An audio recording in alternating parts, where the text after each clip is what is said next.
This is Beach Talk Radio. Good morning, Mr. and Mrs. America, and all ships at sea. This is your captain speaking, Dean Jean. Dean Jean. The following will be a test of the ship's whistle, the sonar alarm, the cable alarm, and the atomic attack alarm. Hello, America, and welcome to the #1 radio station in all of Fort Myers Beach. Beach Talk Radio. Here are your hosts, Kim and Ed Ryan. And good evening, everybody, and welcome to Mondays with the Mayor for a Tuesday night. Yes, last night the town council had a budget meeting, so Dan was nice enough to move the show to tonight. And before we get rolling, we want to let you know that tonight's show is sponsored in part by Jorge Barrera with Premier Plus Realty. If you're not sure how much your property is worth or when is the right time to sell or buy, give Jorge a call. He'll listen to your specific situation and he will guide you through the process. Jorge will take care of you personally. He'll hold your hand. He'll give you a hug and he'll introduce you to his wonderful mother. Because together they have honesty, integrity, and his main focus is building relationships one client at a time. You might want his number, 239-791-9893. That's 239-791-9893. And now over to the newsroom with breaking news. This we just got from the town of Fort Myers Beach. Like with 1 minute to go. So you're going to handle the breaking news. All right. Go ahead. Join the town's beautification. You don't read the press release word for word. You got to ad-lib it like you ad-lib the ads. Come on. Yours. So the town is having a beautification project the week of September 18th, which is next week. So during that week, island beautification, you're going to clear up your pesky small piles of construction debris and yard waste that are littering sidewalks and curbsides. So property owners can they're asked to use compostable. Yes. I practiced before we got on. Did you say combustible? No, compostable trash bags supplied by the town to clear off your property. And then they're going to scoot around on certain streets on certain days and pick it up. So do you want me to read? I'll post the streets. Yeah, I'll post the streets on our website. Don't put stuff in there. Like, don't put your old paint, or if you have any of that stuff left, paint, wood, automobile stuff. No, this is just for like debris, piles of construction, and yard stuff. Clean up your area. And that sounds like a super fantastic idea. Dan. We'll post the information where you can get the bags. Oh, you can get them at the base office. Cleaning up the beach. All right, he's on the phone with somebody important. So no, sorry. You had a busy day today, and I don't know if you're allowed to talk about any of it, but there was a mediation, a Zoom mediation. Is that a private thing, or is that something you can give us an update on? It was with the Kia Sterl folks. Yeah, we can't speak on anything that was in that meeting as of yet. Okay, so folks know at some point there will be discussion at a council meeting about what went on in the mediation that was held with you and the attorneys and the town attorney about whatever situation is going on with the Kia Sterl parking lot, which the town has said he's been operating illegally for years and years.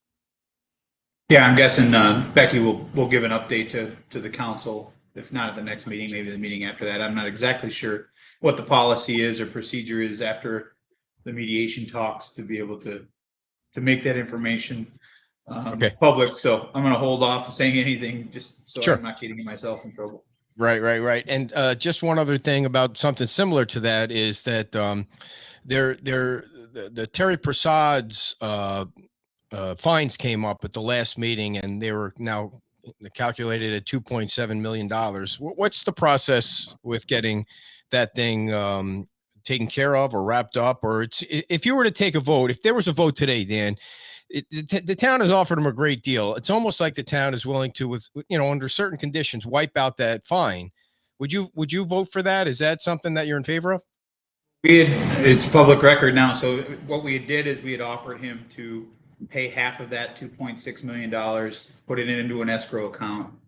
And as long as there were no violations for the next year, the slate would be wiped clean and we would start, obviously you'd have to come into compliance, would be part of that. But that was the offer that we made, and it was not accepted. There was a counter offer that was made that, so basically what we're at now is that we've given instruction to the attorney to work to come up with some sort of settlement agreement with Terry and his lawyers to see if it's something amenable for both sides. If not, then we will take it to the next step.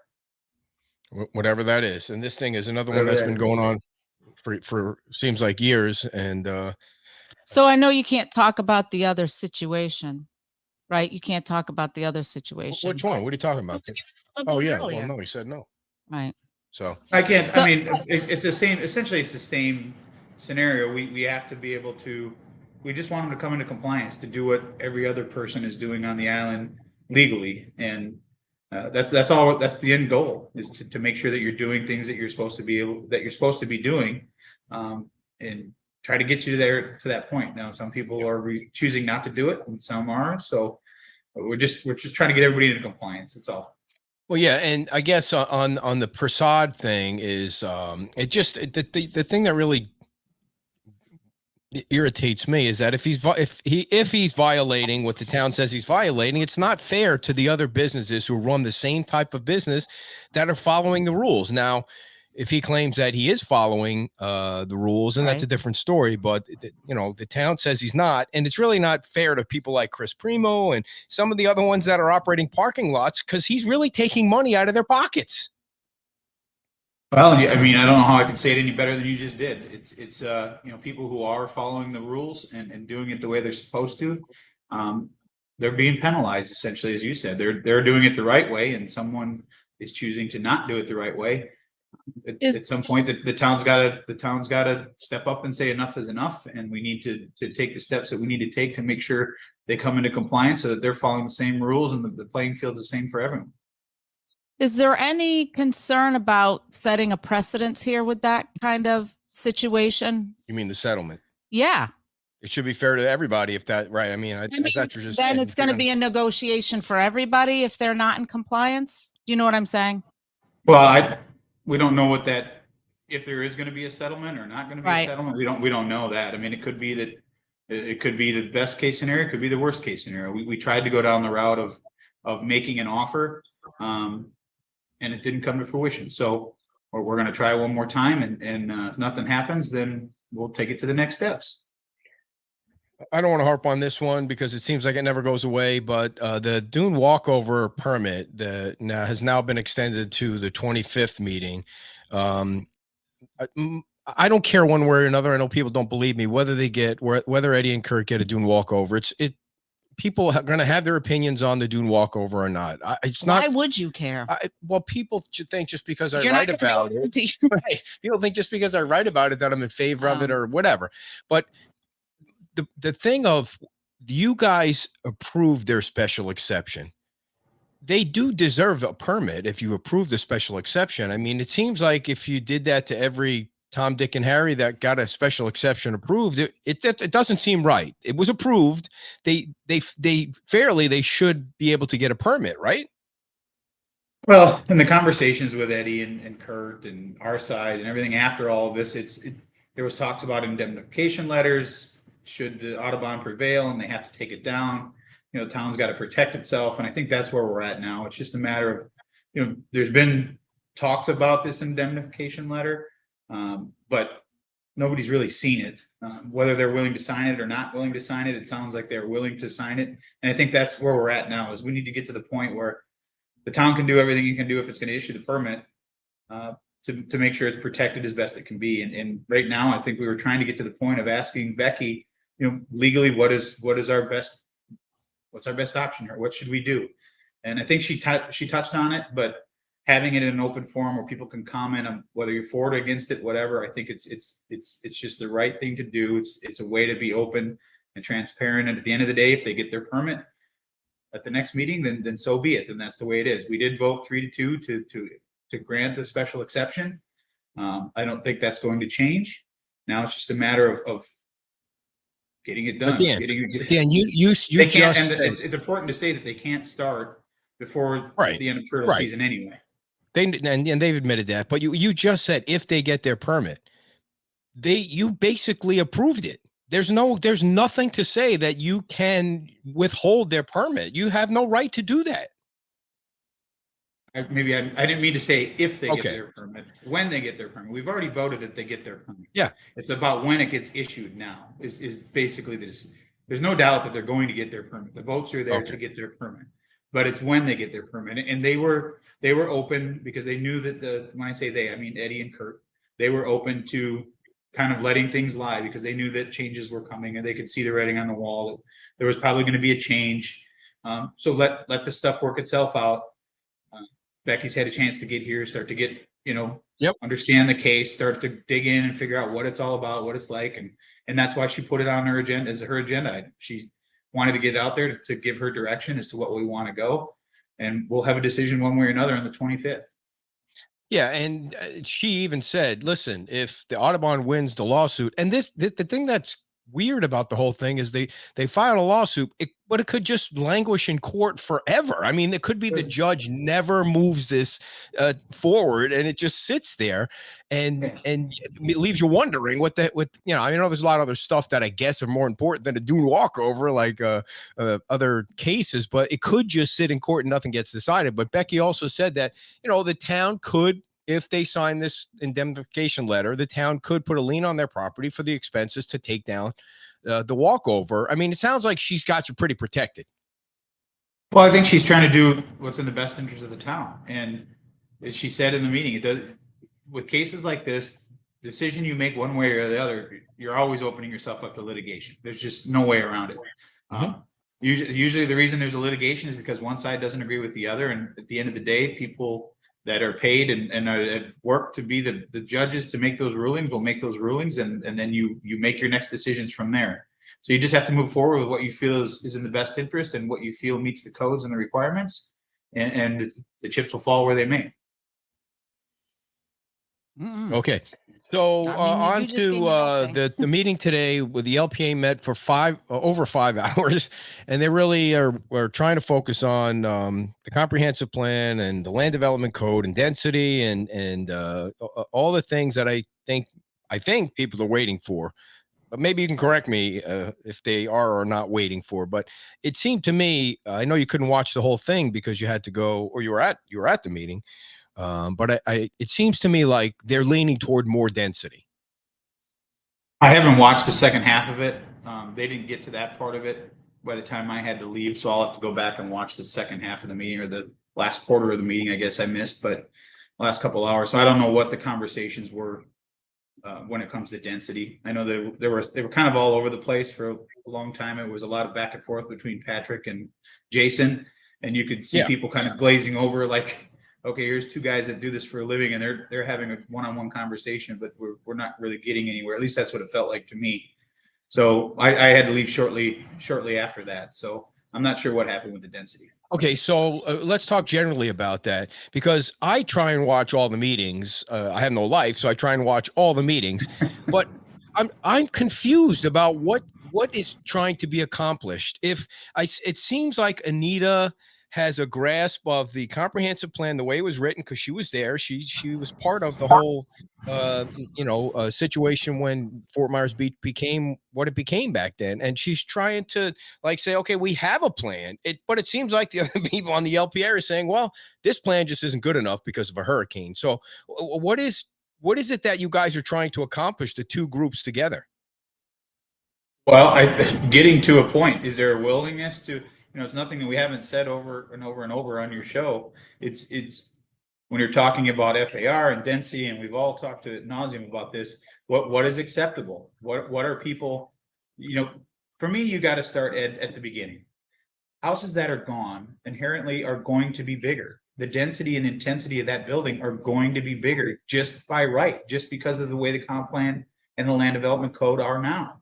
The 1 bedroom, 1 bath, 800 square foot cottage that could potentially be a 3-story house they're not going to build back the 1 bedroom. They're not going to build that back. It's going to intensify. And I think which people they understand can do by that. right. Right. What they could, most of these will be able to do things by right. we have changed some of the codes, the cottage code, for instance, to allow people who before the storm had no ability to build back at least what they had. Now they can build back at least what they had and go through the special exception process to be able to, the variance process, to be able to get more if they wanted. So we've tried to make recommendations. We've tried to, and I think to answer your question, Ed, that's what we're trying to get at. What makes sense, but is not too over the top. And I like to use the cottage code because it's something that allowed people an avenue to get something back that before the storm they couldn't. And I think if we keep our focus on that and not just, I think what Anita's trying to say and what I'm trying to say is the comprehensive plan. Yes, we know it was written a long time ago, but you have to look at what was referenced in that. And it was about the pedestrian friendly. It was basically everything they were talking about today with the nodes. It was essentially saying all that. And I thought they did a good job of laying out that it's the land development code that dictates the heights and things like that. It's not in the comprehensive plan. And I think if I remember correctly, there was a little bit of a conversation there about, do we want to get into that, adding those heights and that kind of thing into the comp plan, because then it becomes much more difficult to change. And I don't know that there's a willingness. Again, I haven't watched the second half of the meeting, so I don't know what they were saying, but I don't know that there's a willingness to do that. But I think, and someone was telling me, maybe it was you, Ed, or there's a couple other people that said there was a request to have a joint meeting with the town council again on this. And I'm certainly not opposed to that, but I think if we do that, what has to come out of that meeting is got to be very clear, very much to the point, so that everyone has the direction. You have to allow some flexibility in some things because you can't obviously think of everything. You know, for instance, the letters, we'll get into that later, but you can't think of every scenario when you do something because there may be a one-off, but you can obviously create policies based on one-off. So you have to give that big blanket overview, if you will, of what you want it to look like and what you want it to do. I don't know that there's a big willingness for anyone to want to go to 10 stories or 8 stories, or at least no one I've talked to, but they want to see something that makes sense. And how do you get to that point? I listened just before, to a little bit. I had a whole 30 minutes to get through on that whole thing. But at one point, it seemed like there was some conversation about two things, really, like that they were trying to clean up some language that was unclear. And I think it was Jane Plummer who was saying, we want some sort of something that we can apply as these new things come forward that's cleaner, so they can make cleaner decisions or easier, more standard operating procedural decisions. So what kind of stuff needs to be cleaned up in that? I think that's where we're struggling. I mean, there's some verbiage in there. If you were able to watch it, you could see some of the slides. There's some verbiage that needs to be cleaned up. That makes sense. And there's several different areas within the land development code where there's verbiage that needs to get cleaned up. And that's been worked on ever since I've been involved through the LPA till now. The staff's been working on trying to clean up some of the verbiage. You get an answer here, but then it triggers you to go somewhere else to look at something else. And I think that's what Patrick was trying to get at today is, you're contradicting what you're trying to say in some of this. And that's what we're trying to clean up. But at the end of the day, you look at people, it really irks me sometimes when I hear people saying there isn't a plan. Well, there is a plan. You may not like the plan that's in place right now. You may not like the restrictions that are in place, and that's fine. If you don't, let's have those discussions. What do we need to change? But to just blow everything up and completely redo everything, I don't think that's necessary. Just because 1 or 2 people or 10 people don't like a plan, at the end of the day, what do we want to be? Do we want to be a community that has a school, that has residents, that have people that you run into at Publix, that you run into at church? Or do we want to be a tourist town where it's filled with Airbnbs and condos? Or what do we want this island to be? And to me, it seems that simple. And as long as we can keep that balance that we've kept for 40 years or 50 years, ever since the shrimp boat's been, you got to keep that balance. Otherwise, what are some of these things we're fighting for? Why are we fighting for a school if our goal is to just allow everything to be built and nobody's going to be here anyway, because it's just going to be rentals, or it's just going to be apartments, or it's just going to be not apartments, I'm sorry, but hotels.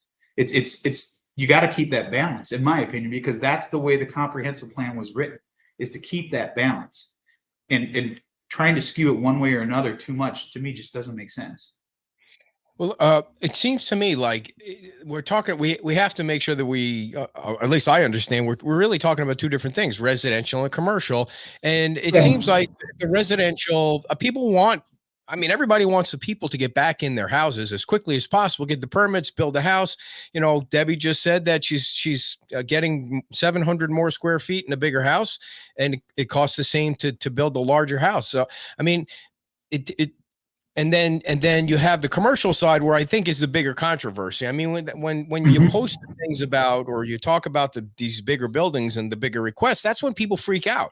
That's when they see, wait, you're asking for this, you have no right to any of this. Why are you asking for it? And then they'll go back and say the comprehensive plan was written for this specific reason. And then I feel like you also have people on the beach saying, okay, it was going too big back when Diamond Head was built, and that's why they incorporated. And unfortunately, had a storm which knocked out some buildings, and now we have a chance to start over. And we like the view corridors, and we like being able to see this and that. We like being able to get on and off the island, not the way it is now during slow season and nobody's around, but they see it as more of a home than they did when they couldn't move in the bumper to bumper traffic. And the commercial aspect of it freaks them out. I'm not saying it's right or wrong.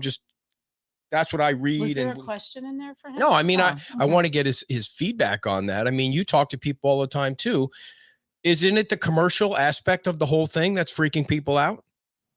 I think you're right. I don't think people are really worried about the cottage that's now going to be a 2-story, 4-bedroom. They're not so much worried about that. But my point in bringing that up is that is relative to what is going to affect the island when it comes to getting off the island, when it comes to infrastructure. I know Patrick made reference to the tube today, and it was a direct shot at me, and I got it, and I know why he was saying it. And I agree with him. It is not a requirement to make an approval or not have approval, but neither is money. Neither is the fact that it doesn't meet your dollars and cents to build it. So we're saying the same thing, but it doesn't mean that it's not something that you should at least keep in the back of your mind when you're making these decisions. You have a very strict, I guess, if you want to use the word strict, guidelines that you follow to make these decisions. The pipe is not one of them. Whether it makes dollar or cents to the developer is not one of them. But it doesn't mean that you don't have to keep that in your mind when you're making the decision. So when I talk about these houses with the bigger houses and the more toilets that flush and all of that, that's one aspect that you have to look at it. Because if you do take someone that has 140 rooms before the storm, and now they want 280 rooms, and we'll just use those numbers because it's the first thing that pops into my head. Or if they have 50 rooms and now they want 100 rooms, you have to also remember the guy that had 1 room in his house now has 4 rooms in his house. So just because we had 6,000 rooms or whatever the number is, rentals rooms before the storm, does that mean we should get 6,000 back? Maybe, maybe not. We'll have that conversation. But does that mean this developer A or this developer B or this homeowner A or this homeowner B should be able to get the lion's share of that and then nobody else gets it? Or are we okay because we had 6,000, now we're going to have 12,000? And that's where I try to keep my thinking is we all know what we had before. How much more above that are we willing to accept after? Because if you have to, even though that we're talking about commercial mostly when we're talking about these things, you have to look at the residential side of it and take into consideration what we're going to look like as an island with those houses as you're making those decisions. Because it all, whether we want to talk about the tube or we don't, the tube is a tube, and money's money, Well- and all of these things mean that they all go into the decision. I'm not reading the comments, but I'm guessing by your smiles, there's a whole bunch going on. No. Somebody's somebody's- being a pervert, so I had to block him. Oh. It had nothing to do with you. I hope it So didn't have it- anything to do with me. No, Oh. your hair looks lovely. No, Dan, the thing Well, that I will just say that when I did talk to Patrick and talked about the tube, and I, I'm sure he can correct me if I'm wrong, but my interpretation of that was that he was suggesting it wasn't the actual tube, but it's the processing plant or wherever everything gets processed that is more of a problem than the size of the tube. Well, infrastructure is infrastructure. We can get into semantics about what's more important or what's what, but infrastructure is infrastructure. And yet you got to be able to get rid of stuff and get stuff on the island in order to make it a viable place. So what's too much? That's, I think, where we're trying to get down. And it seems like we keep dancing around things. Like today Yeah. was another dance, and another joint meeting is going to be a dance, and we're done dancing. Let's make decisions. Let's you either got put our stake in the sand. This is what we're going to accept. You still have a process to go up to what the CPD or what the comp plan will allow, but this is what we're going to accept, and we're going to move forward. I think that's what everybody's trying to get to. You got 12. Now you got 12 decision makers, really. I mean, you got 5, really, the final decision makers of the council, but you have input from the 7 folks on the LPA, and then you're going to sit down, and now there's going to be 12 people with differing opinions trying to figure out what to do with the plan moving forward. Well, but I think the last 2 meetings that we had, joint meetings, everybody was in the same. Nobody wanted to increase the FAR. I mean, we were all in the same. And when you talk about density, I thought Patrick did a very good job of explaining, density and intensity and trying to break that down for people that maybe still don't understand it. But at the end of the day, it comes down to the size of the box. That FAR determines the size of the box. However big that box is, at the end of the day, do we care how big the box is? Obviously, yes, that's dictated by the FAR. We've already agreed. All of us have agreed twice that we're okay with those numbers. Now, are you worried about what's inside that box? If you can build 100 square feet, do you care if there's 100 square foot room in there or 10 square foot rooms in there? But it's still in the same footprint. It's still the same box. And I think that's a decision that needs to be made relatively quickly, because that's what's holding up a lot of decisions, or at least that's what I've heard, is holding up a lot of decision makers on purchasing some of this property. Obviously, the dwelling units per acre, all of that kind of things. Those seem to be the things that we're getting held up on when it comes to commercial development.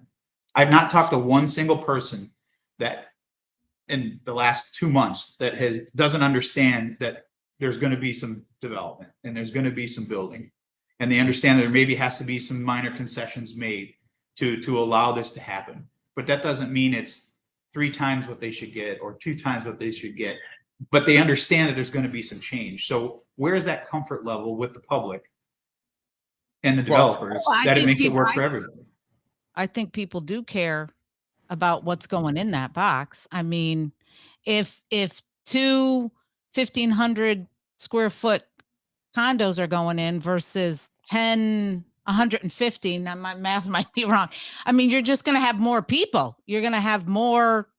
Well, let me ask you this, and I hate to use them as the example, but they're the building that's going to open first. Just look at what Margaritaville has as a building. 254 rooms. If they had 200 rooms and 2 ballrooms, would that make any difference on your opinion on whether or not that building should be there or not? Or if they had 300 rooms or 400 rooms and no ballroom, but the building was the same exact size, the parking was still the same. If all of that was the same, what you see is the same. Does it matter to you what's inside the building? Or if there's 3 coffee shops versus 1, or if there's 14 I think it matters how many people. To me, it would matter how many people you can put into the box, because that's going to make it more dense. Yeah, I think with 2 ballrooms as opposed to rooms, you're going to invite more traffic, because you're going to have more events, and you're going to have a need for more parking, and you're going to have a need for more traffic. See, I'm not so sure. And maybe that wasn't the best analogy, but I think you get my point. My point was the box is this big. What's inside it will have different effects, is what you were just saying. A ballroom may bring more people at one time versus someone that's just coming and staying in their car. They either take an Uber or they never drive a car to the island. They bike however they get here. So those are all things that. Let's you mentioned something, people understand that there's going to be development, and people understand that there may need to be minor concessions. In your mind, is the Moss Marina project, as the way it's on paper now, is that a minor concession? Well, we haven't seen what's on paper. We've seen what they've talked about, but we haven't seen any submittal as to what exactly they're looking to do.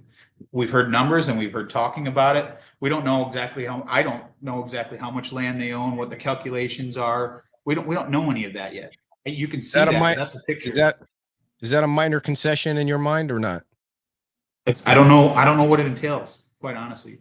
And I will tell you, Moss Marine, I haven't talked to one person that doesn't like the concept of what they're doing. Everybody's in favor of the concept. They think where they're doing it, but people have an issue with the intensity of what they're seeing. And again, without seeing the actual numbers and having something to compare it to, it's very difficult to say you support something or you don't. I fully support what they're trying to do there. I think it's great. Do I think it, by looking at the pictures, do I think it's too much? Yes, I do. But without knowing if they can do that by right or not by right, without seeing all the calculations, it's impossible to say no, they can't have it, because maybe they can do it by right based on what they have for square footage of land and all the other calculations. I don't know that. Got it. So the other thing that freaks people out, aside from the height, is the traffic. I mean, traffic has been an issue for forever, and it's probably going to be an issue in the future when things get back to whatever normal will be. One of the things that I think Anita brought it up, or somebody brought it up at the LPA today, was maybe you require too many parking spaces at some of these commercial buildings. If you required less parking, there'd be less opportunity for them to park there, and they would have to really be forced into finding alternate ways to get to that hotel. I mean, I don't know that you can really get your claws into a business plan that way, or if the government can say, okay, we're not going to allow you to have any parking spaces, but it was a different way of thinking of things. Yeah, I was brought up, I think, at the very early onset to the Moss Marine thing. I think it was Ben himself that actually said the town's got to decide, do you want it to be a parking island or do you want it to be a non-parking island? So do you want to attract people to bring their cars over, or don't you? And I don't disagree with his thought process on that. And I agree with him. Some of you just look in totality of what's been speculated out there that's going to be built. I mean, that's a lot. That's a lot. And that's just, I mean, because it's, and I go back to what I said earlier. You add that on top of what's going to be added in just the residential part of it. And then everybody else that wants to build back or can build back, eventually everybody's going to build back. So if you had a 4-unit room, a hotel, you're going to want a 8 or 10 unit unit hotel. But even if you build back the 4 in an area where Moss Marine is now, where there's nothing, and then there's potentially 400, that's 400 more than you had eventually once it's all built back out. So it's all things that you have to keep in mind when you're trying to make these decisions, and do the best you can to forecast what traffic's going to look like and what infrastructure is going to look like. But to not have those conversations is damaging. Well, and does anyone know what's going on at Red Coconut? Because that's a pretty big. Yeah, That's a pretty big area. Yeah, I have not seen any plans. It sounds like they're getting close to making an announcement soon, I would guess, but on one way or another, what's going to happen with that property. But there's been nothing official yet as to. Do we know that it's been officially sold and closed? I do not know that it's been, I do not. I haven't looked at LIPA to see if it's been officially changed hands. What is it? What is that zoned? Like, what could they put there? I don't know exactly what they could put there by right. I know the people that were looking at the property have been working with staff, and there's an acronym for it. I can't remember. If Holly's watching, I know that she'd be able to tell me exactly what it was. But there's an acronym for it that they were working with the town to find out what they can do by right. So they were doing their due diligence to figure out what they could do by right and not have to go through any variances or anything, to be able to, they could just submit a land development order and get moving. Now, whether or not that's what they're going to do, or they're going to potentially ask for a little bit more, we don't know that yet. All right, Jim has a question. I'm going to just pop it up on the screen because it's a long one. Yesterday's response, I don't know what he means by yesterday, unless it came up at the council meeting from planners regarding FAR and open view is disappointing. Oh, I think this is when John maybe wanted to see what the open view thing was. It seemed as if the directive given to them in the prior council meeting was basically ignored. The can was once again kicked down the road again. When do you believe that there should be some sort of decision regarding FAR and open view? FAR. Well, I think the direction's been given on FAR as far as parking and how that get calculated. Open view, the difference, if you didn't watch the meeting yesterday, what they're talking about is staff needs direction on what do we consider open view. Is it from ground to sky, or is it okay that it's completely blocked off from Estero Boulevard, but you can see through underneath? So I guess before I get a little aggressive with my question, I would concentrate on getting my debris cleaned up before I got a little sassy, but that's just me. But we are certainly working on it. Just to be clear, nobody knows who you're talking about with Jim's question, and I think you're talking about Estero Island Beach Club next to Diamond Head. I'm not saying anything other than what I already said, but know what you're talking about. I have to clarify it. So, all right. we're certainly, because when you make a decision like that, it's not just a decision for one property, it's a decision for the entire island. So it's not something you can just say, if you're asking me, as long as you've got a view corridor from Estero Boulevard to the water, that's what we're trying to protect. Whether it's 6 feet wide from the ground to the ceiling, or it's 100 feet wide this way and you can only see 5 feet through. To me, that's not something to kill a deal on, but that's my opinion. All right. People are starting to ask about the letters. I got an email from somebody who got the letter. Do you have any idea how many, for anyone that doesn't know, the town started sending out letters, unsafe structure letters to folks that either have an unsafe structure or perhaps they should start thinking about cleaning up their lot. And just a point of clarification, because someone's kind of asking, did those letters go out to just residential or residential and commercial? Residential and commercial. Okay. do you have any idea how many total? Not off. I think the first day 30 something went out. I Okay. don't know how many have gone out now. I don't know the exact number, but we had, we've gotten response. And again, I think maybe I just didn't say it well enough when I was talking about these letters. These letters were sent out to get a response from people. And we received a response from one person in particular who's kind of in the FEMA queue for the grant program to elevate the house and get 50% of that covered, or $75,000 of that covered. But they can't start until FEMA gives them the okay. You can't start on your property until they say it's good to go. Has nothing to do with the town. We can't tell them when it's okay to do that. So they were worried that we were coming after them, and it was not that we're coming after them. It's now we know. So they made contact with the town, let us know. So now we can create that spreadsheet. Yeah. We know where this property is at. Doesn't mean you shouldn't be mowing your yard and keeping your yard clean. Right. But Right. you know what I mean? But it that's a whole nother issue. But at least now we know, and I use this one in particular because when we were doing this, that wasn't something that came, at least to my mind, and I'm guessing staff's mind. Sure. But now, thank God they got the letter. They were worried about it. They reached out to the town. The town said, don't worry. Now we know where you're at. We can verify all this information, or we can't, but we know where you're at.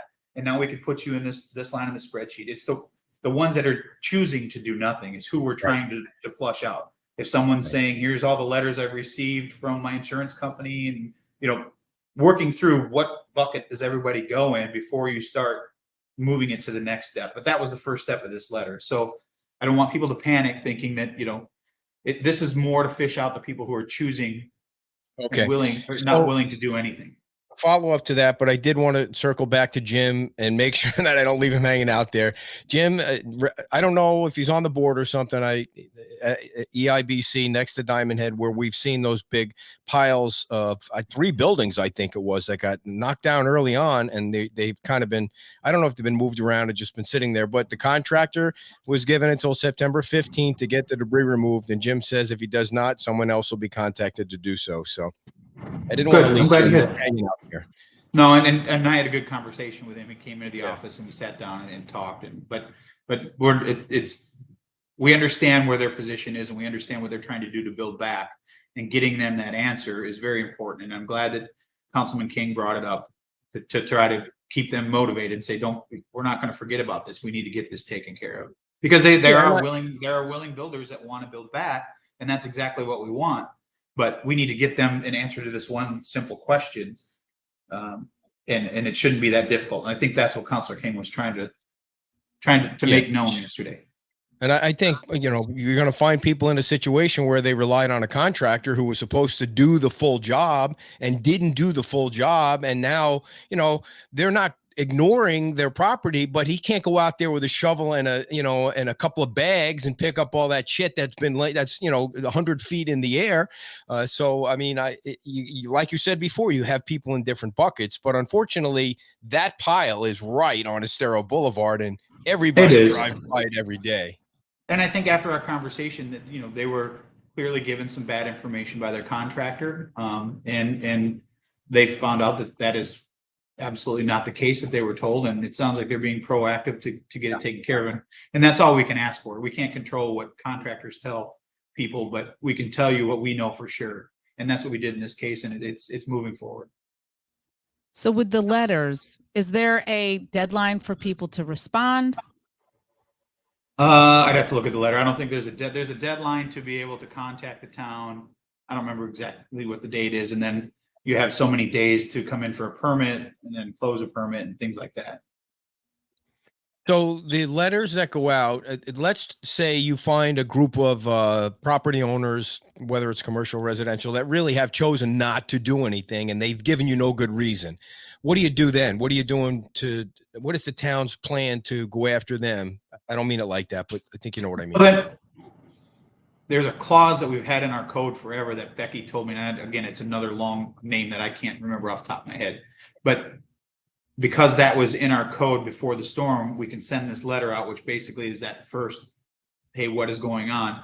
Then we can get more aggressive after that. Then you can start finding the properties. Then you could start, if you have to lien the properties, you can get down that road. So there's a couple steps that have to go through. You can't just go down there. But because we had this clause in our code before the storm, it made things much easier for us to get to that path quicker.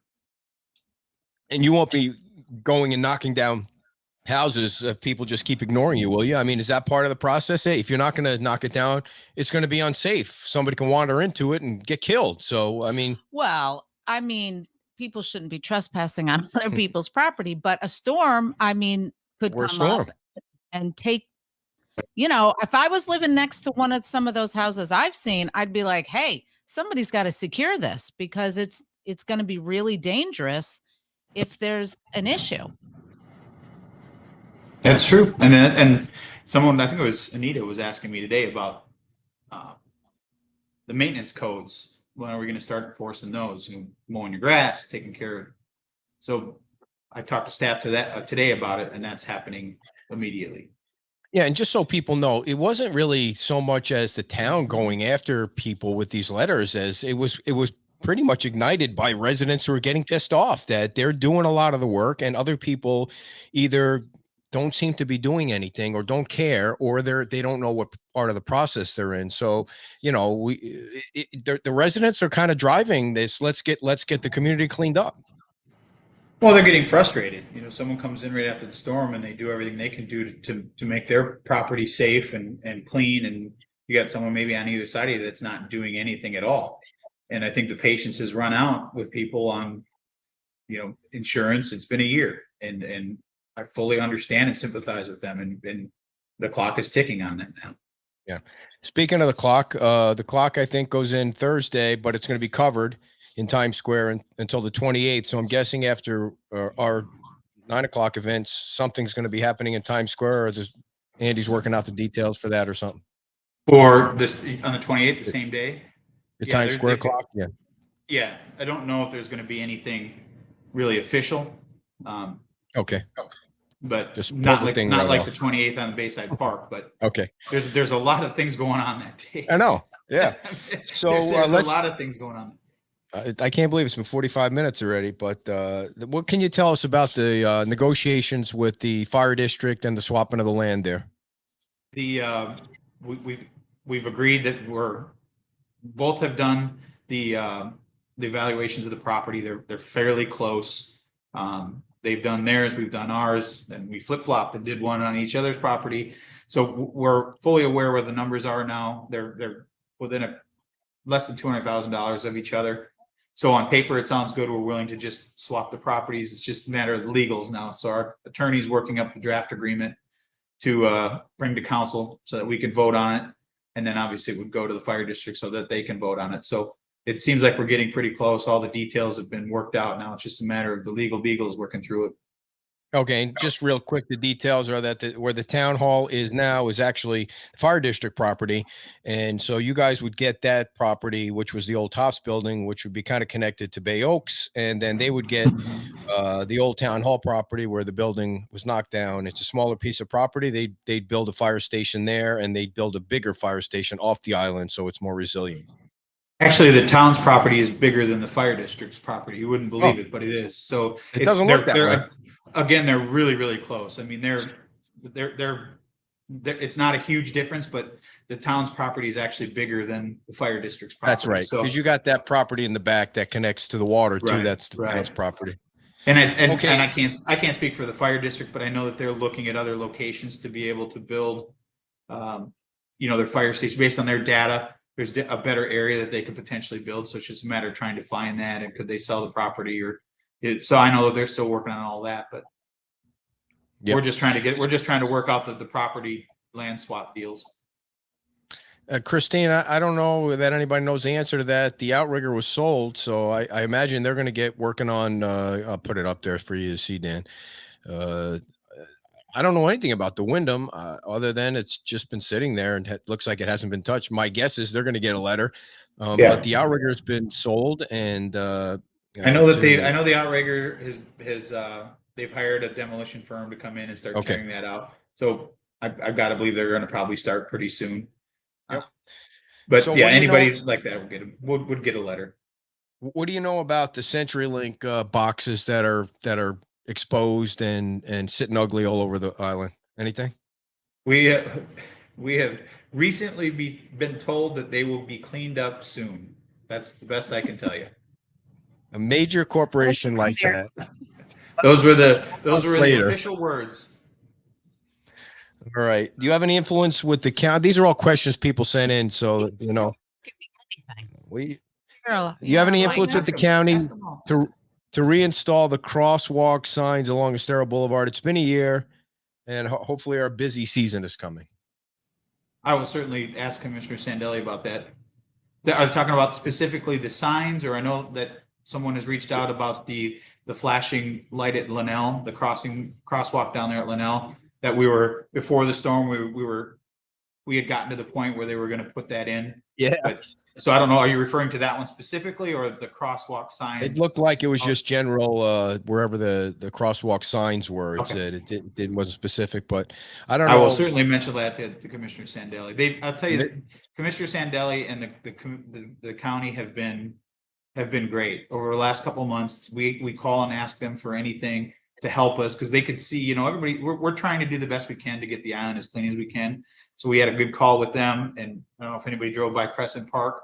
They were out there today again, cleaning it up, making it look nice. So that, and working on the Seafarer property. So they've been great partners with this, and they've anything we've asked them to do, they as long as they can get out there and do it, and it's not going to be millions of dollars, I have no doubt that they will be willing to help us out. Yeah, they definitely pulled some weeds out of the Crescent Park there, and I was bitching about those weeds, and then they looked like they were cleaning up in front of Margaritaville, which is what you said, the Seafarers property. What cracked me up about the whole thing was I posted those pictures the other day on Facebook, and you thanked Ray Sandelli, and Karen thanked Ray Sandelli, and it shocked the shit out of me that Ray Sandelli got on there and commented, "Who taught him how to use Facebook in the last year?" He posts all the time. He posts good stuff all the time. He's got some good jokes. You're not friends with him. He doesn't want I to be know. friends I've with never you. seen him post anything. I mean, he calls, but I thought that was great. I was like, "Oh shit, did I write anything in there I shouldn't have?" The mad face. Well, I think it was the tone in which you wrote it. It's like, the county finally did something. It's like, well, things take a little bit of time, and within 2 weeks, within 2 weeks of me reaching out to them, they're out there cleaning that up. So that's why I made it's all a matter of perspective. You say 2 weeks, I say 12 months. That place has been a mess, but I love Ray Sandelli, so he's great. Well, you remember at the very beginning, you had to do something because people were driving their cars out there and getting their cars stuck, and so you had to put fencing up, and then we're a 7 Mile island. We've got a limited space of stuff we're having to worry about. I can't imagine having to worry about an entire county of things. They're still dealing with their traffic lights, and I mean the fact that they're even picking up the phone and working with us speaks volumes. So we talked about this before, but I don't remember what we said. It's obvious that the beach berm worked during Idalia. However, now it isn't as high as it was when it was installed. Will it be added to bring back the original height? I asked Chad about this, and he said a new FEMA Cat B application would be required. After, based on Idalia, only a minimum amount of shoreline would qualify for a new FEMA berm. Certainly going to ask about it, and then ask for the 7,000 block, filling in the scours at the 5,800 to 6,000 block on Carlos Point. So we don't know for sure. We're certainly going to ask for it, and hopefully we can get them to step up to build back what little sections here and there that we lost. It would seem like you could get an exception because it's not like you're starting from scratch. Like it was decimated during Ian. Like you really need that berm. It's hence the emergency term. So I can't, every an time I go on the emergency. beach and I look at that and I think, even though Adalia didn't come right at us, we would have had 2 feet of water. I mean, we'd have had, the pink shell. I was talking with them today. They had a foot of sand in their pool. They don't have the berm there. So it's North Estero was nothing like the rest of the island because there's no berm there. So I can't imagine if there was no berm at all. Everybody's pool that had just done all this work would have been covered in sand again, and we'd have been right back to where we started. Obviously not nearly as bad, but all that hard work. So thankful the berm was there. So Christine's got a question. Now you and Ray are buddies, so maybe you can answer that for Christine. How about the bathrooms at Times Square? You're talking about Lynn Hall Park? Yep. Is that the ones you're talking about? Yep. I have not talked to them about that. I know the last that I spoke to them, they were waiting for the FEMA inspections to be finalized before they can start to do anything. I don't know that those bathrooms or that project has been finalized through the FEMA process so they can start rebuilding it. I would have to ask them that. Yeah, it's just another one of those things that goes on the county list of a million things they got to fix. There's And one it's just traffic such a light. shame, Yeah. too, because we had just done those. I know, and they were so I nice. know.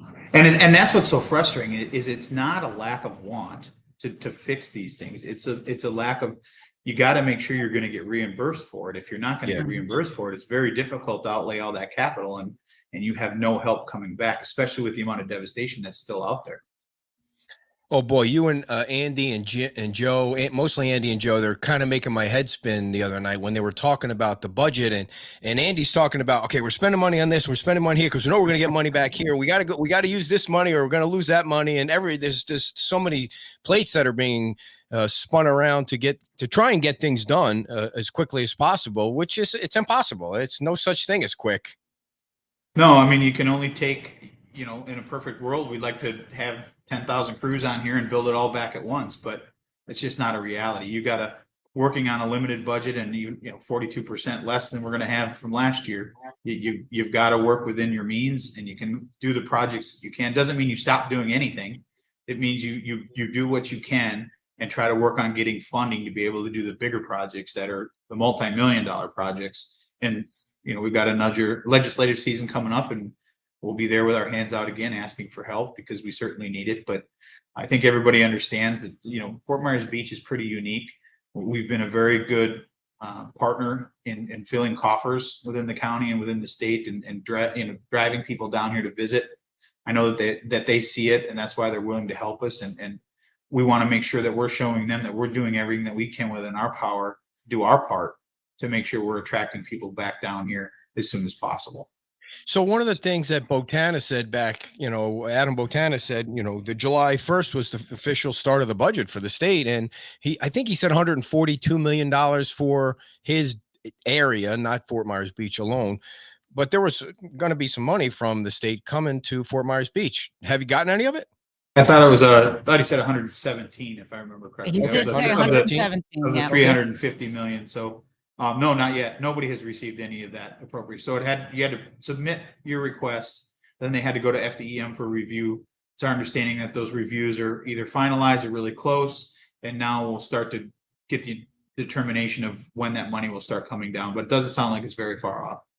And that is where you have proposed some money for the lights on Estero Boulevard, the amber lights, and That's one of town them. hall and town hall and other projects that you included in that request. Yeah, it sounds like the majority of the funding will be in the form of a loan, not a grant. So we're certainly hoping for as much grant money as we can get, so that we don't have to pay it back, but be able to get some things done. So we'll be happy. We're at the point now where it's out of our hands. It's the decision makers up in Tallahassee on who gets what and how it's sent back down to us. So we'll keep pushing the buttons that we have to push and asking who we have to ask and pleading our case and hope for the best. One last question about the budget. It seemed like maybe the council was kind of taken aback or a little concerned about the debt that the town has. Is that fair? With the stormwater, absolutely. You know, we haven't finished the entire, you know, the county was responsible for Estero Boulevard, obviously, but all the side streets are the town's property. So that's our responsibility. And that's where that loan through the state revolving fund was coming from. And I thought the initial quotes were it was going to be around 60 million. If I remember from several years back, Roger was telling us, I think it was going to be about 60 million. To see that we were already at that 60 million and we hadn't achieved the goal yet. Obviously, we've had a storm and a lot of money has been put out to try to keep the storm drains as clean as possible and clean again and clean it again and clean it again. So they're going to dive into that and get us a little better idea by the time the next budget meeting is on the 25th as to where exactly we're at, what the expectations are going to be going forward so that we know exactly what the town's going to owe and how we're going to have to plan to make sure we can repay that loan. Right. So before we get to Donna's question, if the state approves your request for the lights, more poles will be added so that amber lights can kind of connect and not be light, dark in certain areas on Estero Boulevard. Is that correct? Well, I'm trying to read the question you've got highlighted there. It's just that was a thank you for that was the wrong. That's the wrong one. Sorry. The wrong one. That's okay. It- So you're asking about the turtle lights. Will the amber lights be changed once turtle season is over? No. The proposed solution that is out there right now is for a full island, that's side streets, that's Old San Carlos. It's a full island amber solution to provide the uniformity that meets full time, that meets the requirements of FDOT as well, which is 1 foot candle. So that's the proposed. At the end of the day, the main focus was to make sure, one, we were protecting the environment, and two, we were providing the requirements needed by FDOT for pedestrian safety and vehicle safety. And this solution that they're proposing, after looking at the photometrics, meets that requirement. Now we're just waiting for the approval on the light from FWC to say it meets their requirements. So hopefully we'll have some good news on that in the next day or so. This light is the most studied light in human history. I mean, is it still in some chamber somewhere going through some salt test? It just seems like there was, you know, there's four engineers in a room to approve a friggin' light bulb. It's yeah.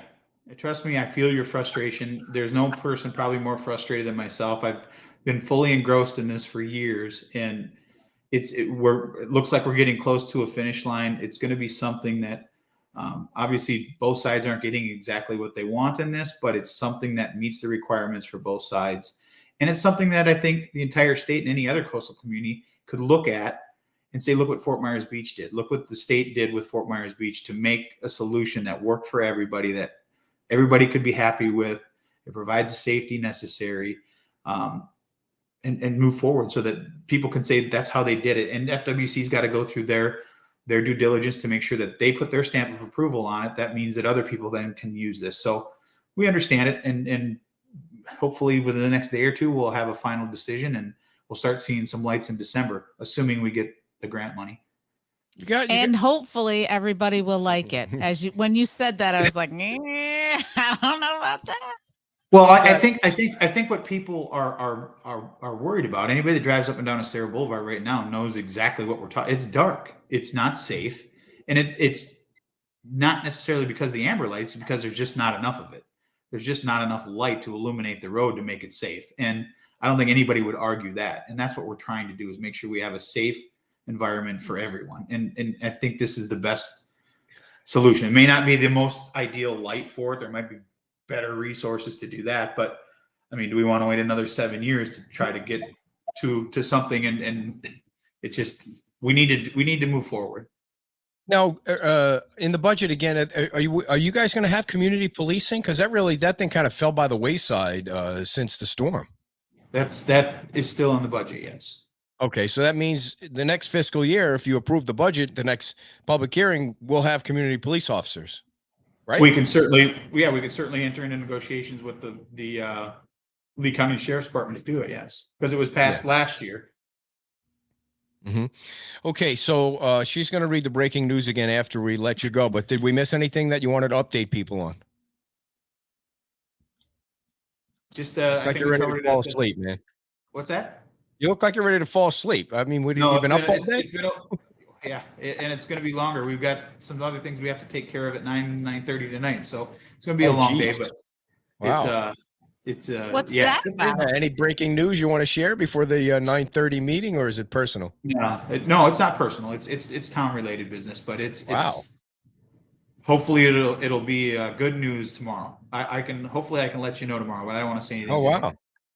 Got us on the edge of our seat. You're right now. working you Yeah, like I'm a sure. I could tell your arms are crossed. You look like you're baiting on every breath. But no, I think we're working on. I think we covered it in the meeting. Andy covered it in the meeting, and Frankie covered it in the meeting. That we're working on, looking at the pool. We're looking at obviously we know the Times Square clocks coming back. So it's the little things we're trying to.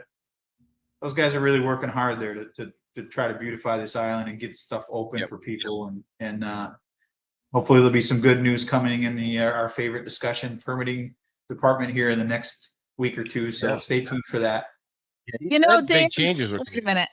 I'm going to wait till you got off. And then I was going to turn to Ed and say, good job. You got all the way through without bringing up permitting. And right at the end, you snuck it in. Well, when you Well, watch I wanted to wait till the end so that Ed could just sit there and You stew can it. just Like, sign off. when you watch I knew I should have said something. You told me not to say anything. I can when already you hear watch it. a 5-hour LPA meeting, I don't think you want to talk about planning or permitting. You don't have to. There's so many other things going on. No, I'm going to try All right. in the next couple hours. I'm going to try to go watch the second half of that meeting here. So All right. Thanks a lot, Dan. We'll talk to you soon. see you guys later. Thanks. Yeah. All right, the mayor of Fort Myers Beach, folks, Dan Allers, in episode number 35. We're up to 35. Next Monday's show will be at the Diamond Head at 5 o'clock because there's a meeting at 6 o'clock with FEMA at the Diamond Head ballroom. So if you're around the Diamond Head, please come by and watch the show live, which will be at 5 o'clock in the restaurant, and then the meeting will be in the ballroom. So before we give you the breaking news, I do want to let you know that if you need to talk to somebody because your insurance company is screwing you, then you need to call Dorston Claims because he's a sponsor of the show, and he's been a sponsor of the show for basically like the entire 12 months. Give Mark Dorston a call. You see him all over the island, helping people out. 239-849-2949. 239-849-2949. He's going to help you out. And you are not going to have to pay him until after he gets you more money. And what you want is money from the insurance companies. But if Mark can't get the job done, then it's time to get an attorney. And we want you to call the Landau Law Group. Maybe you saw them all over our 5K race last Sunday or the Sunday before. They were nice enough to be a sponsor, and they had signs everywhere on the beach. And they're very local. Matt, Eric, and Paul have been helping folks with their insurance issues for 30 years. 866-703-4878. That's 866-703-4878. Or check out the Landau Law Group online because all of our sponsors are going to get you more money to build your house. Now back to the newsroom for an update on breaking news. So, yes. So next week, the week of September 18th, you're going to get an opportunity to clean up your place. You're going to go to the let's see, where are you going to go get you got to go The get base these bags office. at the base office. I got Town a box hall. of those bags. I got to bring them back. At the town complex between 8:30 and 4:30, Monday through Friday. And on Saturday, the 16th and Sunday, the 17th from 11 to 4. So you're going to go get those special bags. You're going to clean up your yard waste and small construction debris, not paint, not automotive crap, just yard waste and small debris. You're going to place them by the bags by the curbside according to the streets and the pickup days, and we will post. You could read them. Why don't you read them real quick? There's 5 different locations. So day one, Day one, Monday, Monday, the 18th. 18th. Carlos Circle to Tropical Shore Way. Day 2. The 19th. 19th. Gulf Beach Road to Gulf Island Drive. Wednesday, Hercules. Hercules to Williams What Drive. was that movie from? As Eddie Murphy. Oh, what was the name of that movie? Hercules. What was the name of that movie? Medina? I don't know. Thursday. I'm not gonna. I know you're gonna yell at me. Evan, Hacienda Pescadora. yes, good, to Flamingo. Been And down there then too much. The fifth day on Friday, the 22nd, is Driftwood Lane to Estrelita Drive. Thank you, Robert. And we'll get all that up on the news site so you know exactly where and when where you can pick up the bags. Professor. Nutty Professor. So last weekend on Saturday, and we'll let everybody go, we did the history trivia, and I mailed out all the gifts. We gave away a shirt and a plate to 4 winners, and we're going to do that every weekend. I don't know if maybe you can pick the kind of trivia that we do next weekend. Okay, so Okay. I think there are some people that try to contact you through the Facebook Messenger. Don't do that. Don't do that. I never look at that. Yes, don't do that. So I, for some reason, got on there, and I On think my that messenger, or is it the Beach Talk Radio one? radio, All right. I don't want you here's going spying in on your my private messenger. life. So, and there was some, like, I think I won. I know there was a think couple so. of people in there. We Maybe should just there's mail them three. shirts. That happens too fast that everybody knows the answer. So I think we just need to make the questions harder. Thank you, Jim, for that. I'm sorry that the mayor called you out like that. I didn't know that was going to happen, but we love you very much. So so people can start brushing up on their trivia. What would your Jeopardy category for Saturday be? Oh my, I don't know. I got to think about it. It's already Tuesday. I- No, we You can't. did Yeah, I'll stick to the history. just be You can pick any topic. Can't be music trivia because we know that drives people crazy. All right, we'll give you 24, 48 hours. Turtle trivia. Actually, that wouldn't be a bad idea. Maybe you should get with SECF or with Eve and come up with some turtle questions. That's right up your alley. Or bird questions. Yeah. specific. All right. All right, dear. You did a great job tonight. I Maybe give some you an ocean A+ for today's show. You're very involved and somewhat witty. Hey, you And can Mike. crappy, Mike. Yeah. I didn't sound like you were breaking up to me. Dan didn't say you were breaking up. Did she sound like she was breaking up at all? It sounds fine in my headphones right now. And you did a lovely boat ride with Stephen Clark on Sunday. A lot of positive People feedback love with that. That was very nice. Oh, just now it is. So maybe it's the cord. Yes, these are brand new mics. They better not be breaking up. Get They're closer. breaking up with you? All right. Thank you guys for tuning in. We will see you Saturday at Wahoo Willie's and a walk around Saturday morning. Bye-bye.